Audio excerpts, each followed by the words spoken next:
So after you opened your doors, your business is running, you have expenses. The number one thing you as the owner need to do is not lose money. Your job is to make money. The only way you can make money is by having income. Your focus, number one priority, is to fill those beds. Welcome back to Assisted Living Investing with me, your host, Brett Schottkavis. I own and operate Platinum Resort Assisted Living and Memory Care in Georgetown, Texas. I am expanding my business and I want to show you how I am able to do that. I walk through 5 steps. Every time I open a new assisted living, here are the 5 steps to stabilization. What that means to me is here is the steps that I go through on how to pull myself out of the day-to-day business. Here are the things that I need to do in order to be someone who is working on the business and not in the business. So let's unpack these 5 steps and show you how to pull yourself out of the business so you can have financial freedom and time freedom through the vehicle of assisted living investing.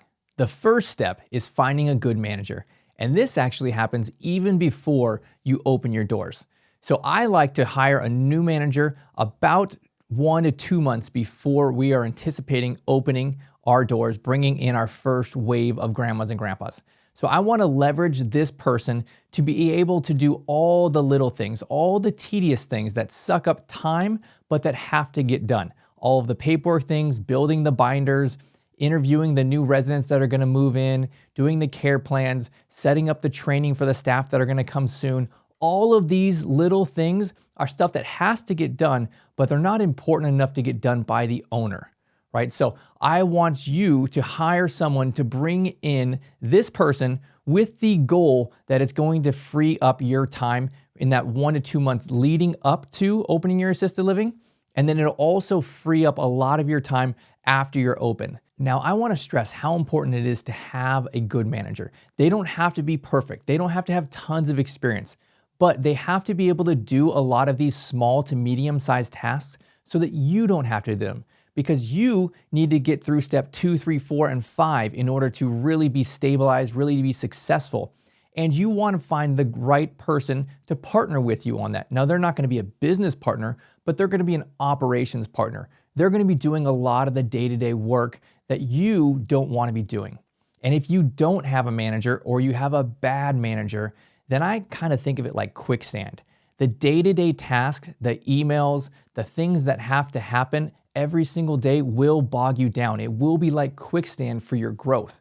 And if you are in a situation where you don't have a manager or your manager is not pulling their weight in doing these things, then it can feel like you're in quicksand, that you're sinking, you're not making any progress. And for those people, the manager is where you need to start. You need to have a good, they don't have to be great, but a good manager to handle a lot of the mundane and medium-sized things. That way you, as the owner, can work on the business, right? We can go through the process here of step number 2, 3, 4, 5 in order to really pull yourself out.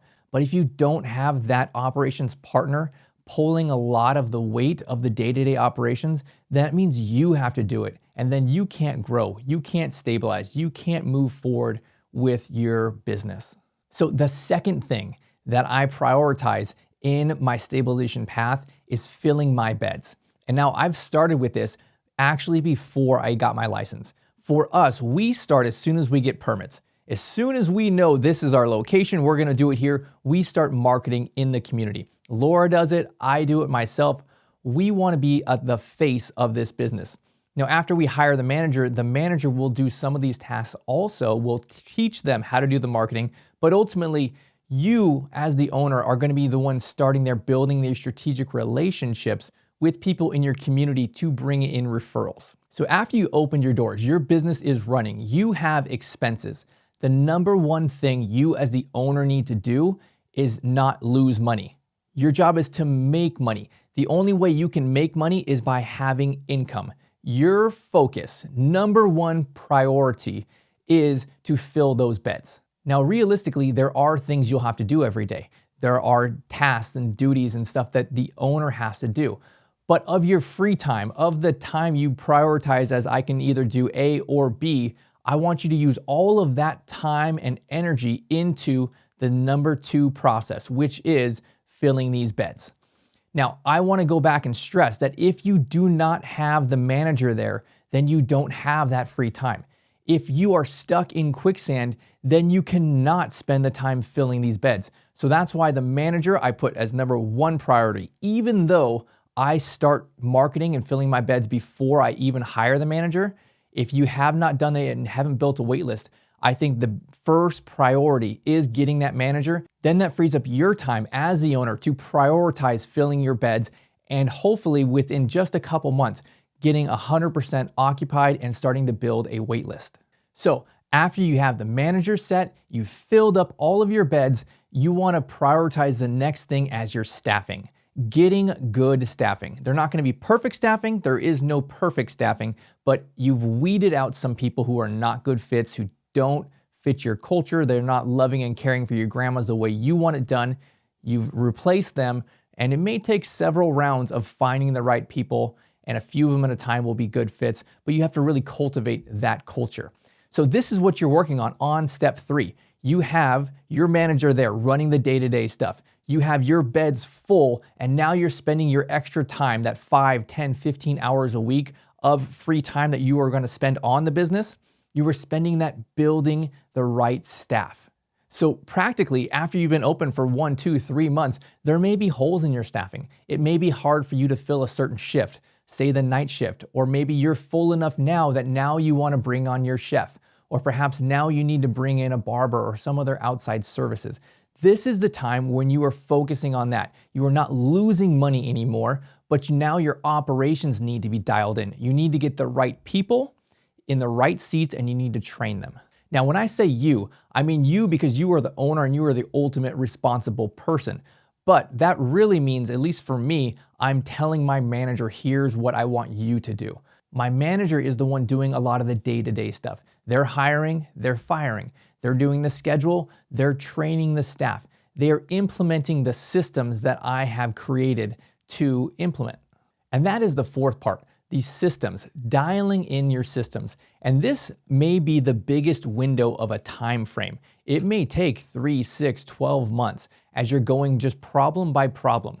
We have a weekly meeting every single week. And before we start our meeting, we list out our problems. What are issues? We put them on a list and we prioritize them. And then we hit 1, 2, 3 issues every single week. We solve these things. And that's really my role and Laura's role as the owner. We have pulled ourselves back and we're really just working on the business. We're seeing our weekly KPIs, and then whatever issues are there at the top of the list, we are problem solving those every single week. And that may be this next phase, what you might do for 6 months or 9 months. One problem at a time. Is there a kitchen problem, a menu problem? Is there a problem with breakfast? Is there a problem ordering medications, right? You're still doing all of these things. It's been working since day one, but you're going to be spending the time, the energy, the focus. Instead of now, as the owner, you are spending all of your attention trying to fill these beds, then you got good staff. Now you need to have the systems for these good staff to implement. And really, it's kind of one thing at a time. You can't just start with a perfect process. You're really going to start by solving the most apparent problem, one problem at a time. And that's why it kind of takes 6 months or more to just go through your whole operations, say, here's the biggest problem we have, now let's solve for it. And sometimes when you try and fix it, it doesn't work and you just have to try something else. So this allows you to be at a pretty good spot where now you are having a good manager, good staff, you have stable, consistent income, and really you're just spending the time dialing in your systems. So this might be that first 6 to 12 months of your business. Now, the fifth step that I like to spend my attention and focus as the owner on is dialing in my expenses. My income was way before that, right? My income is the most important. But now my expenses, where am I losing a little bit of money every month? Where is the 5, 7% that I can cut off? If there's any big expense problem, I've already solved that in the problems before this, in the systems, right? But now, where are the little things that are kind of getting away from me? Like maybe staff is not really taking their breaks. They're clocking in too early or clocking out too late. Perhaps my food costs are a little too high for one meal or another. Where can I dial in and save $200 here, $500 here each month, and at the end of the day, bring in an extra $20,000 a year because I have cut back and really mastered my expenses. So this is the 5-step process that I go through to pull myself out of the business, to be the owner that works on the business. Now I'm at 2 to 4 hours a week, and not be the person who is a slave to the business, who is trapped in the quicksand, who can never work on their business because they're working in their business.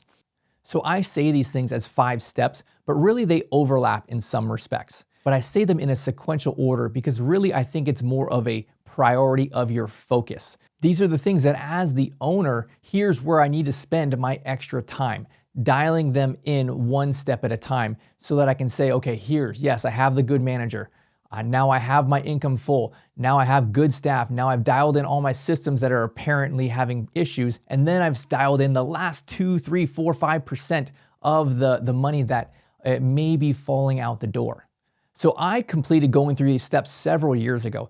And now Laura and I, we just maintain. We have our weekly KPI meeting with our managers and we go through a set of numbers. So you can actually download my exact KPI sheet. It's on our website, palm.university. Hit the free resources section and there is a download section. This is what I use to track all of my numbers every single week. Here's exactly what I want to know from my managers when they report back to me and they say, hey, things are going good. But what really does that mean? What are the metrics, the numbers to prove to me that it actually is really going well? So this is the process that Laura and I took, and now we're in a position where realistically we work 2 to 4 hours a week. This is really what I wanted from this business. I wanted time freedom. That was the most important to me. I give up some money to have higher staffing because what's most important is my freedom of time. I want to work the 2 to 4 hours a week and spend all the time with my kids. I want to travel every single month. I want to be at every one of my girls' games. And this is the process that I used in order to get those results. Well, that's it for today. I hope I'm able to help you get a game plan to stabilize your business, pull yourself out of the muck of the day-to-day operations, and create a system where you can be the owner and not the operator.